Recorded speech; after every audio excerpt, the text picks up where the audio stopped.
Hey everybody, I'm Robert. I'd like to welcome you back to the channel. Yeah, it's a interesting day. You know what's funny was last night I was just completely amped up and I was ready to make a video about business at the Nürburgring and what it's like to operate a company, what my motivation for developing Apex was. And I ended up getting on my bike and I went for a bike ride and I went up 400 meters of elevation. I said, okay, that wasn't enough. I went 800 and I ended up doing a 1200 meter elevation climb, spent 2 hours doing it. And I didn't make a video and I feel kind of bad about it. Every time I was going higher, I was turning around thinking, I'm gonna come back. And that's for me something that I can say is if I'm have the energy to go exercise, I need to do it. You guys have seen my videos from maybe earlier in the year. I definitely was a lot heavier than I was. Right now, about 10 kilos more than I am right now. There's a very good reason for it, which I'm going to announce why on December 30th. But yeah, that's why I didn't get to make that video that I promised you guys on my Instagram. So I started brainstorming today. You know, when you make a video, you kind of have to be in a certain mind frame, or at least I do. A lot of what I speak is from the heart. It's not things that I prepare for. So I actually have to be in a certain mindset to do it. And I started thinking, what should I do? And I was going through the comments that you guys made. And one person said, oh, you guys should sit down and film a garage update. And I said, well, why am I going to film a garage update? You guys all know what cars I have. You know what cars I've sold. If you follow Instagram, maybe I just make a comment here or a comment there. And then we were sitting down at lunch today. Today's Tuesday, and we call it Taco Tuesday here at the house. And we had the kids at the table. Tiffany, my wife, was at the table, and we were talking about how the kids found out that I sold the Pista via an Instagram story that I did. We were driving the GT2 RS down, and I said, yeah, you guys know I sold the Pista. And the kids were getting ready for bed as I was driving to see them, and they said, what? Dad sold the Pista? They were kind of pissed.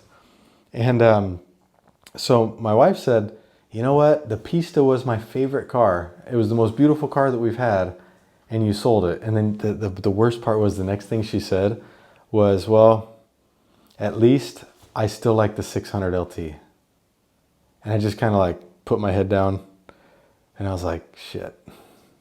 Do I tell her now that I sold the 600 LT like 6 months ago? So if my wife and kids don't necessarily know the cars that we have, maybe you guys are right. Maybe we need to do a garage update. So we're going to do that, not today, but we are going to do a garage update, and that's going to come very soon. So let me know what you want to know about the cars. I'm thinking of doing a giveaway. Whoever of you guys guesses my current fleet, it has to go from the 218, which is an Apex car, all the way through the Supercars. Whoever gets the first person, and it has to be in these YouTube comments. Don't email Apex.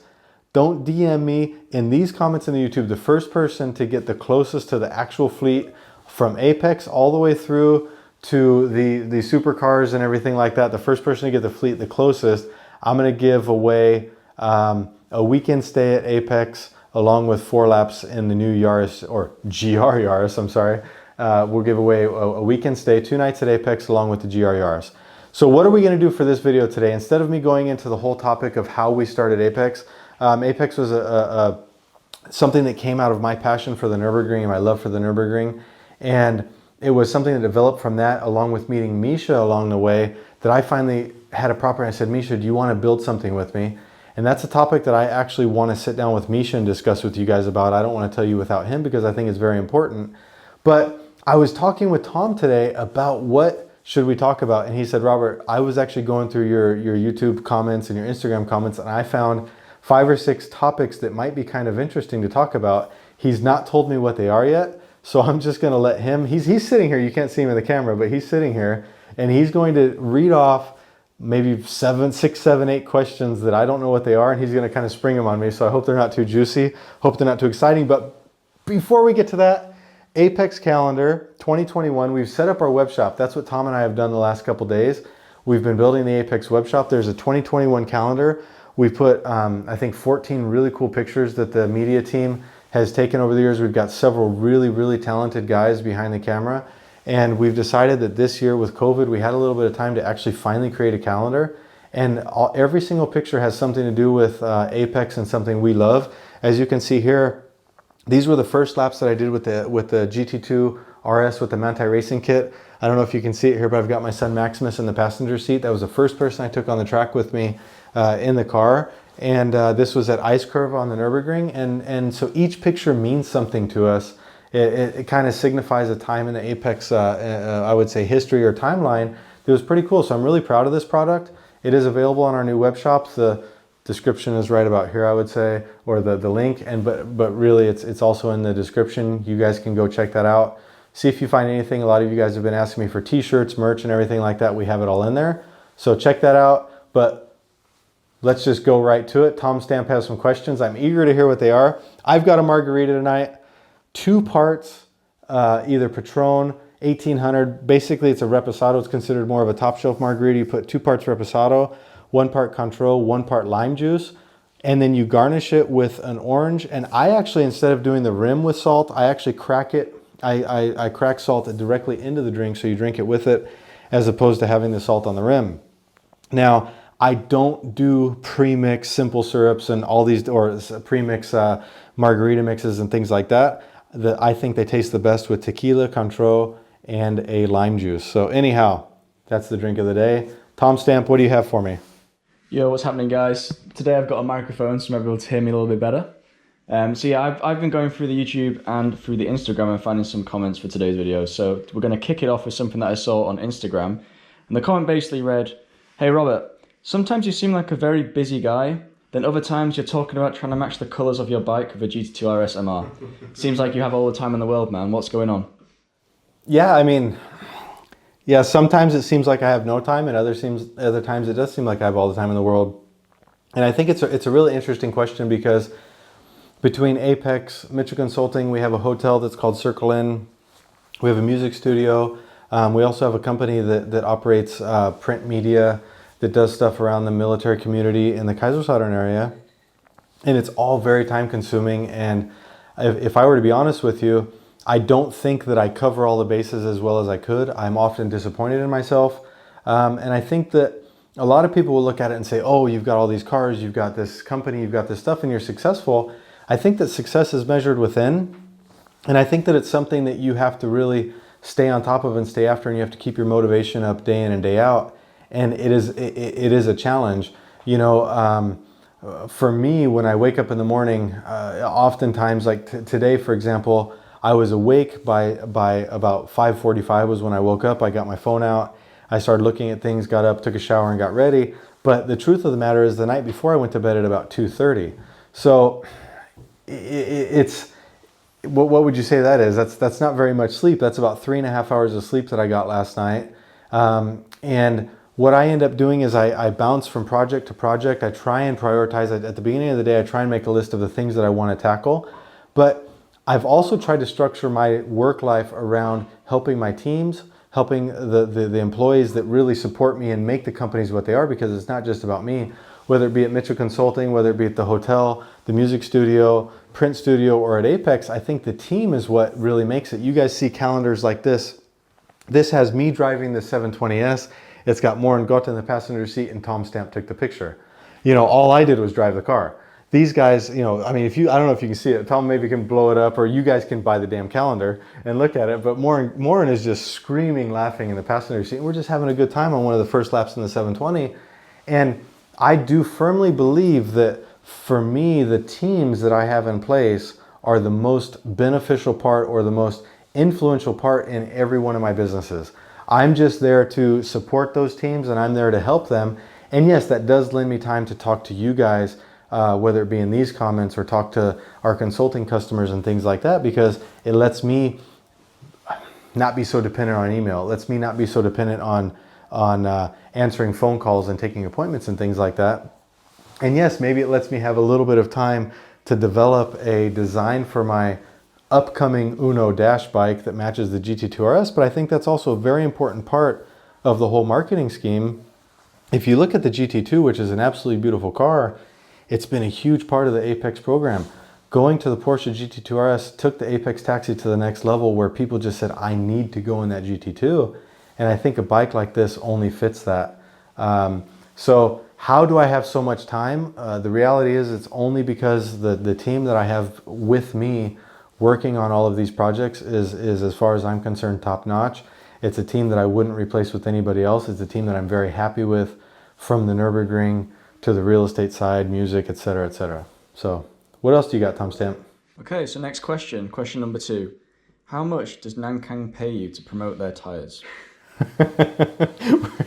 We're gonna have to drink to that one. That's a good question, Tom. How much do they pay us? So, Nankang tires, and I think this is really important of every brand that we deal with. We deal with a lot of companies, whether it be Nankang, Michelin, Liquid Moly for oil, Dodo Juice for cleaning parts and things like that. These are companies that we found that we have started working with and we've started a relationship with. And there's been many companies that have reached out and said, Robert, Misha, Tom, Apex as a whole, would you guys like to have, come on, we talk about it here on the channel a lot, would you like a brand deal?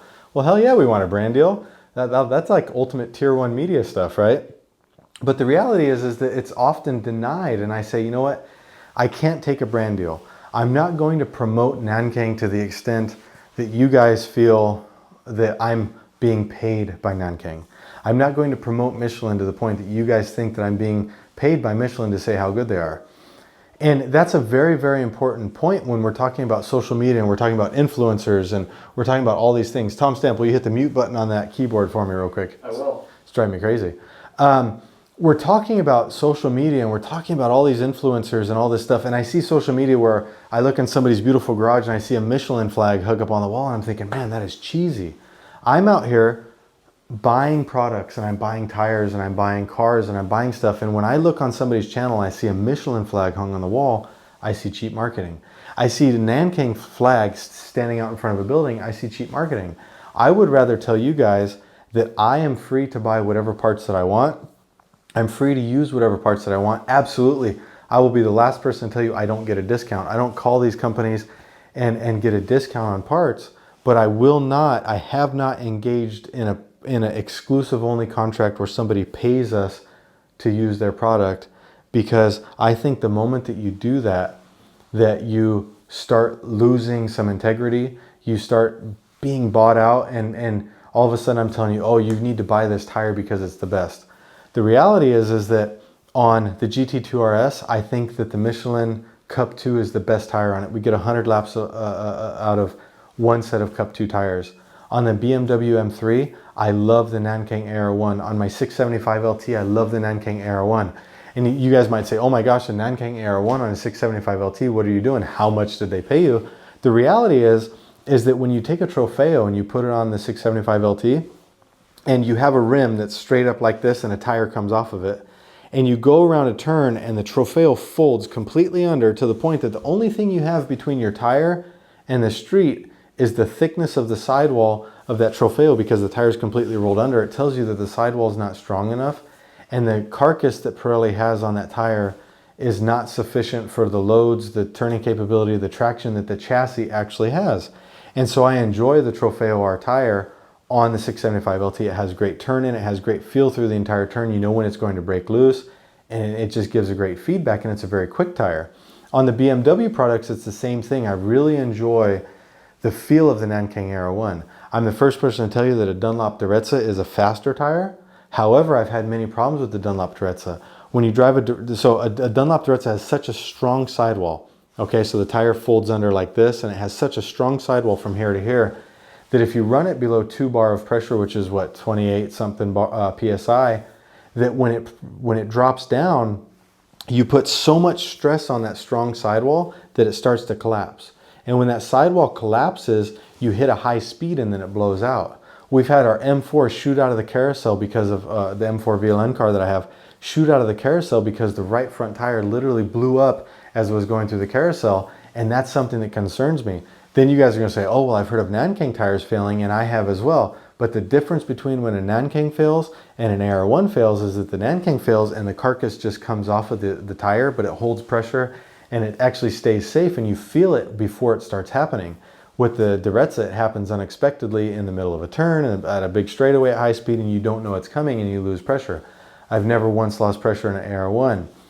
Well, why would we go to tires that have these failures? I firmly believe that when you build a truly stiff sidewall and that sidewall is supporting the weight of the car and you start playing with pressures, you're going to weaken the carcass, you're going to make changes to it, and you can damage that tire.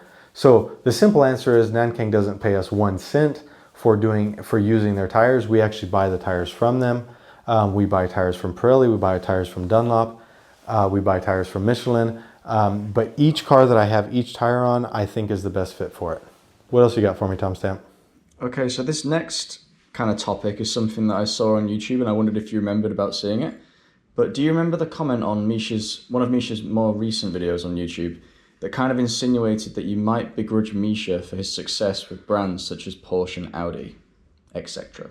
Okay, and what's it based on? Did you know? I think I actually know what it was.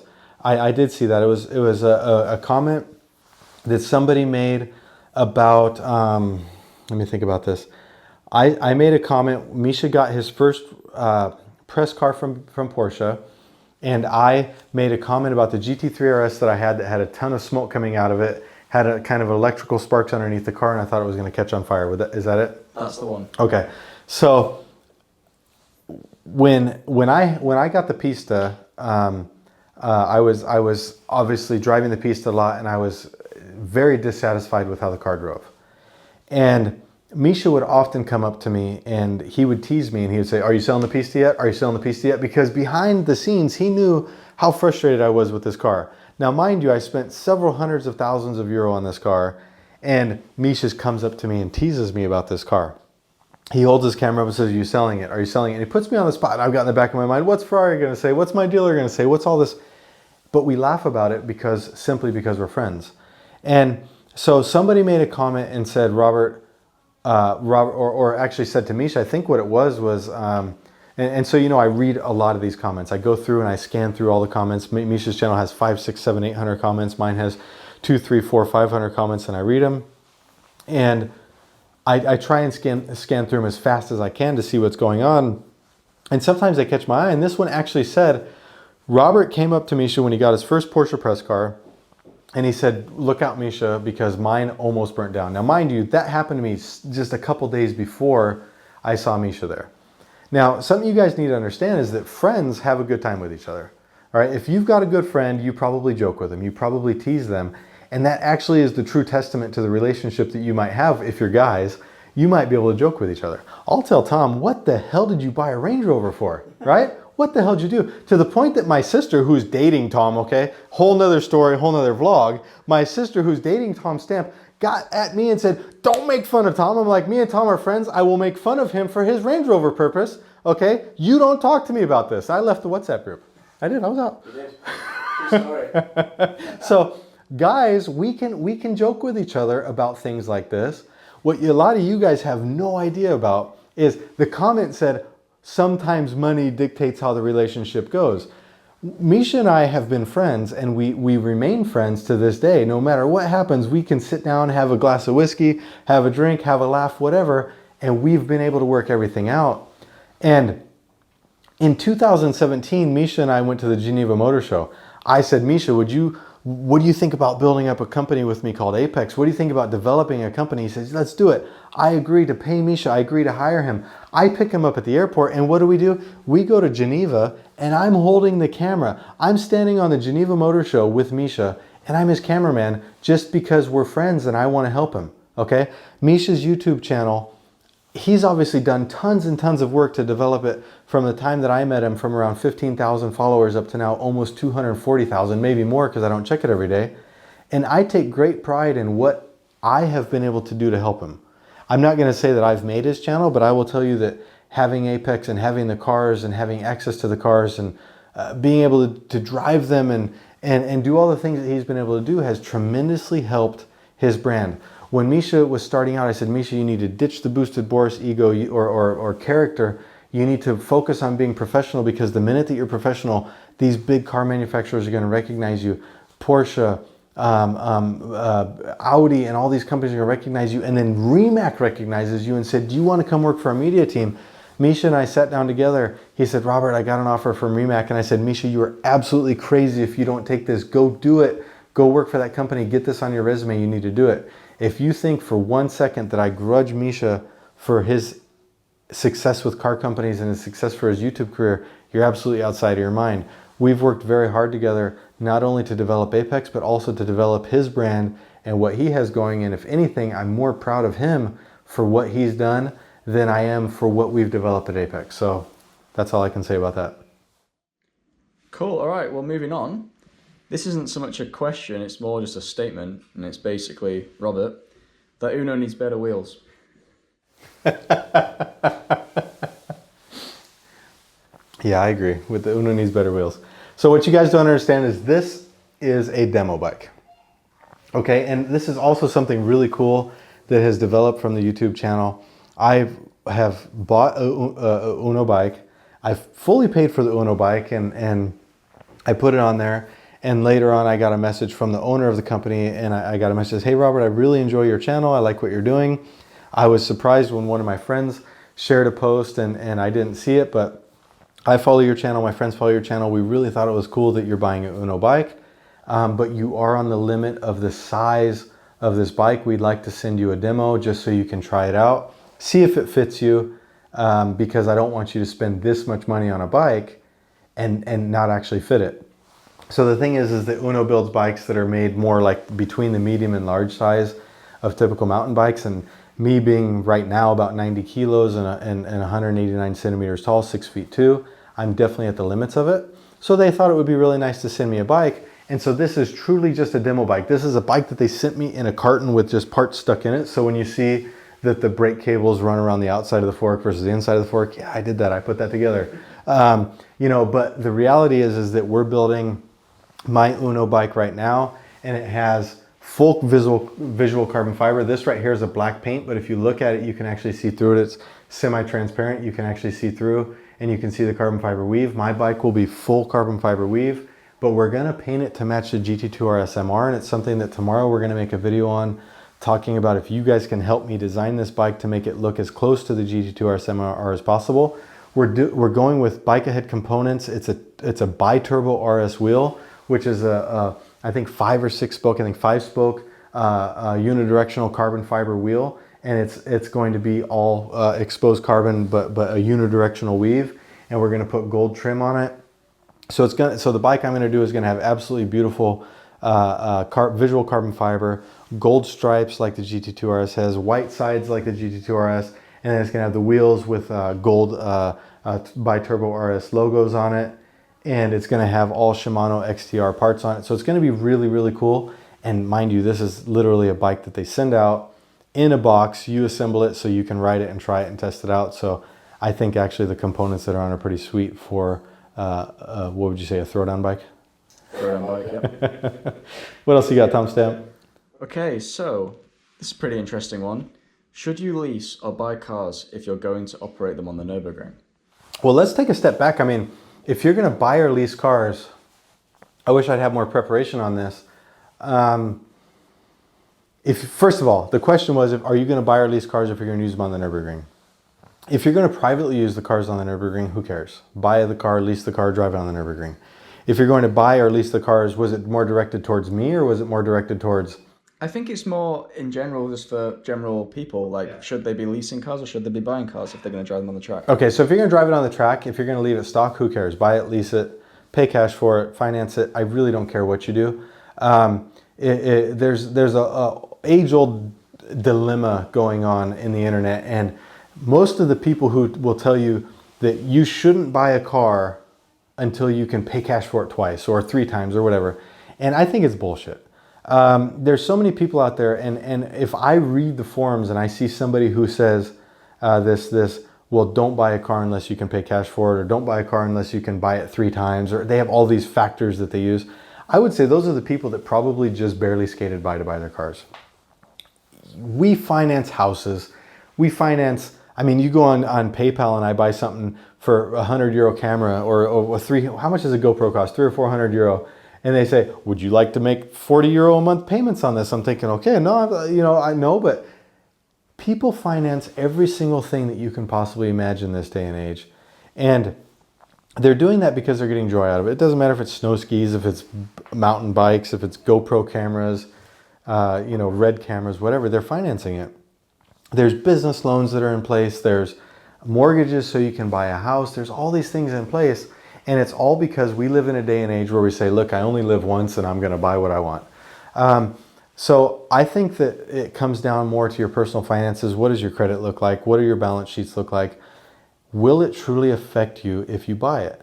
See, I had a comment on my channel recently, and I'm trying to think of the topic, and it was something about someone was wanting to buy a car, and they said, you know, a truly wealthy person wouldn't even think about the cost, and they would just spend the money. And I said, you know what, I don't agree with that, because a truly wealthy person is going to always look at their money, and they're going to try and benefit themselves. They're going to try and look forward. They're going to try and invest and make the most out of their money. And they said, no, that's not true, because I think somebody that's really made it doesn't care about money anymore. And I think there's very few people on this planet that have enough money that they say, I don't care about it. There's many people on this planet that could say, you know what, I'm content where I am. I can stop working. I can live off of my assets and I can go forward. But that's not what their drive is. That's not what their basis, would you say basis for life, or just basis for their business life is not simply saying, I've made it, I'm content. There's hundreds of thousands, if not millions and millions of people that could simply stop working today, but they have a drive. They have a drive to do more. For me, my excitement is engaging with people, engaging with the customers, finding solutions to problems and things like that. And it gets to the point where we want to do better and we want to do more, and it's not just for the money. Sure, the money is a neat aspect of it, but there's guys who have one supercar and they want to buy two. There's guys that have two hypercars and they want to buy a third. There's guys that have 4 super yachts and they want to buy a fifth. It never, at the end of the day, it never really stops. If you would say that somebody is content because they have enough money, why would a billionaire buy the Nürburgring? Why would somebody invest X number of billions, 8 billion into JP Morgan and sell it over the next 6 months, right?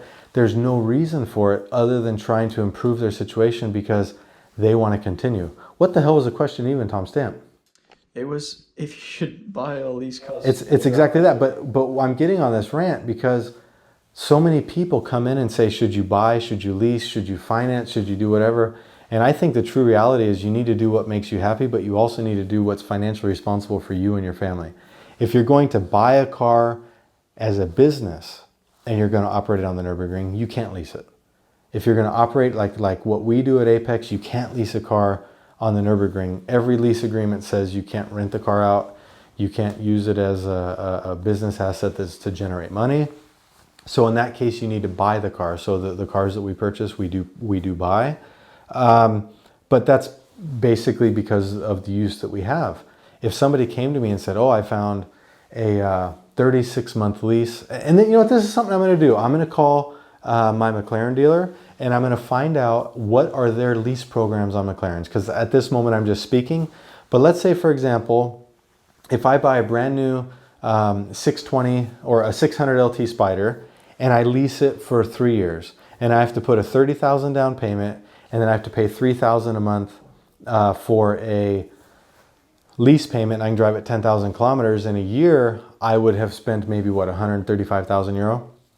And if I spend 136,000 euro over 3 years, and the car cost me 330 new, and I can sell, and I can just give it back after 3 years, I have to look at my residuals and say, could I have sold it for 200,000 or more or not? And if I couldn't sell it for 200 grand, I might as well have just leased it as opposed to bought it. So there's so many cases that we're seeing all these people saying, you have to buy the car, you can't lease it, you have to pay cash for it, you can't lease it. And I think it's completely incorrect.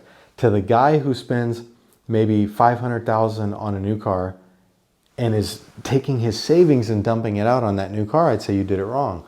Go buy another house, get rental income on that house, use the rental income to pay a financing on it.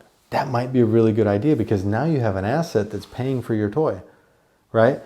Take that 500,000, buy 3 houses, split it up, take the 3 rental incomes, pay your mortgages, and pay the residual on your lease for your car. I think there's so many different ways to do it, but what I'll do, I promise you guys, I'll call Ferrari, I'll call McLaren, I'll get some exact leasing numbers for you guys and some exact financing numbers for you guys, and we'll do some calculations as to what does it take to buy certain cars, down payment, monthly payments, etc. What are the remaining values at the end of maybe 3 or 4 years, and we'll figure it out.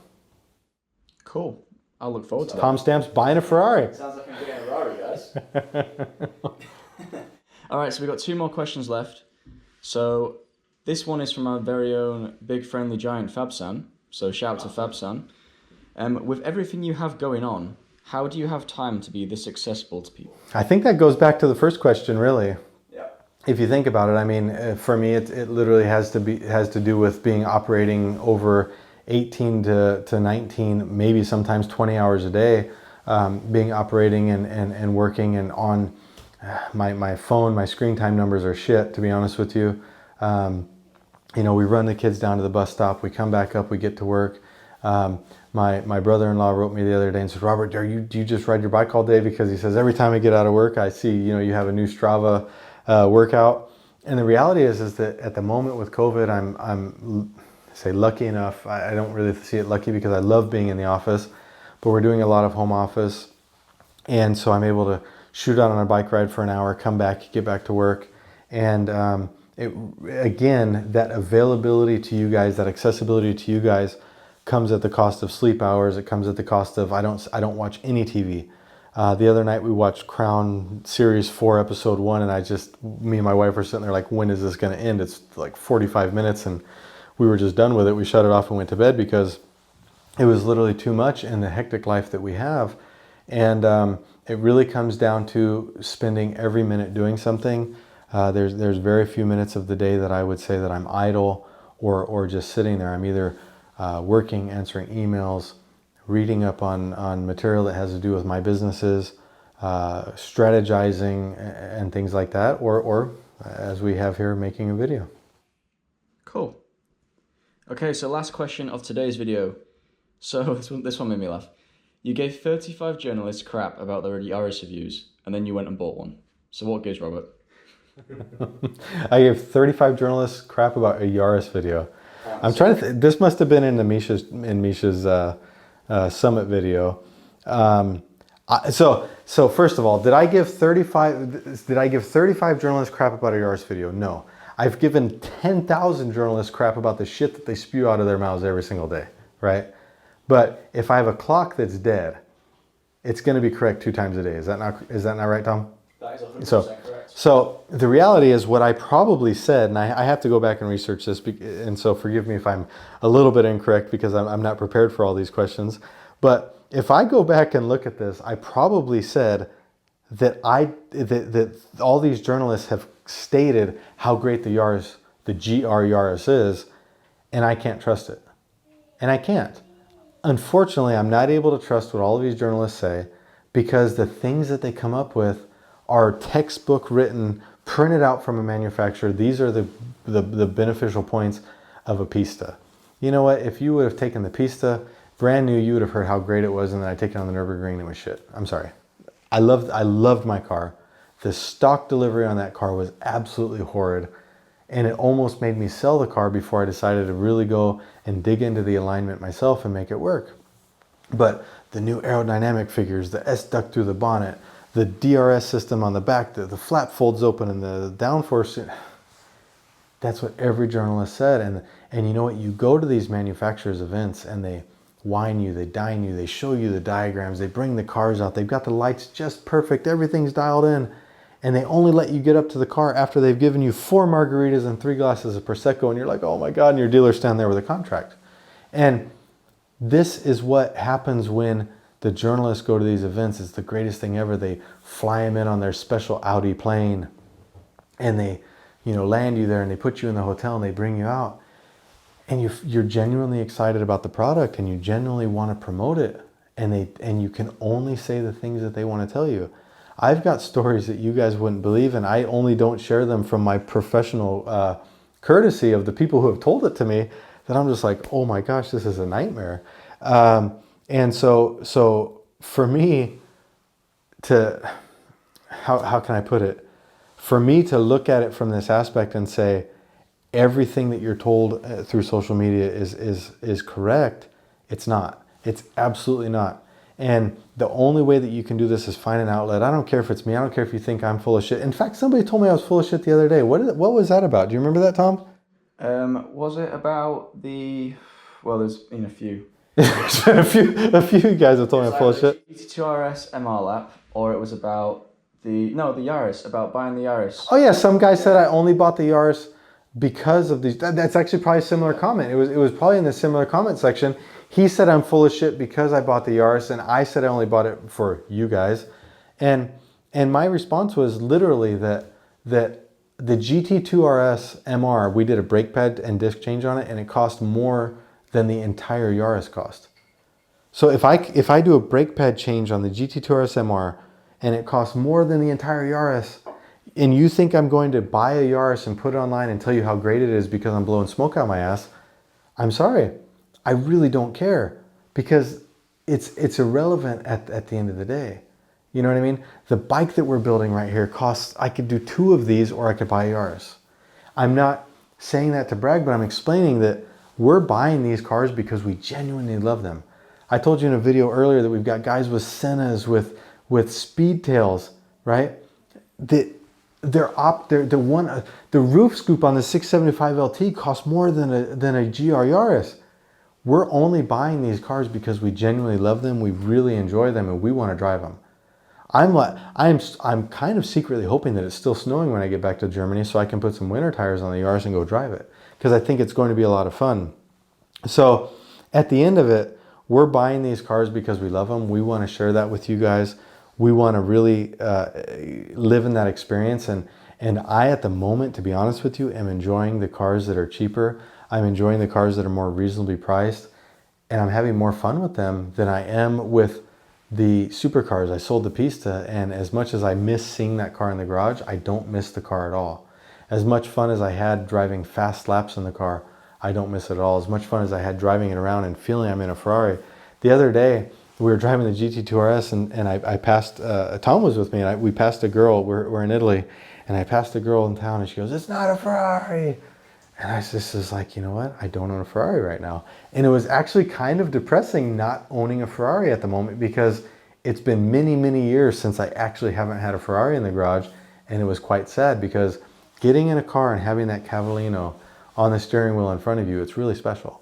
And until you've had it, you don't know it. And it's something that if you guys have that in your mind and you want to do it, you need to work for it, because it really is a special thing to get in a car. I don't care if it's a 30-year-old car from the 80s that you can get the cheapest one you have. The minute you put that key in that ignition and you have that Cavallino staring at you, you're going to love it. And so all of these things all come together, and it makes the story from owning a 218i, a Polo GTI, a Yaris, a Pista, a F12 TDF, and so on.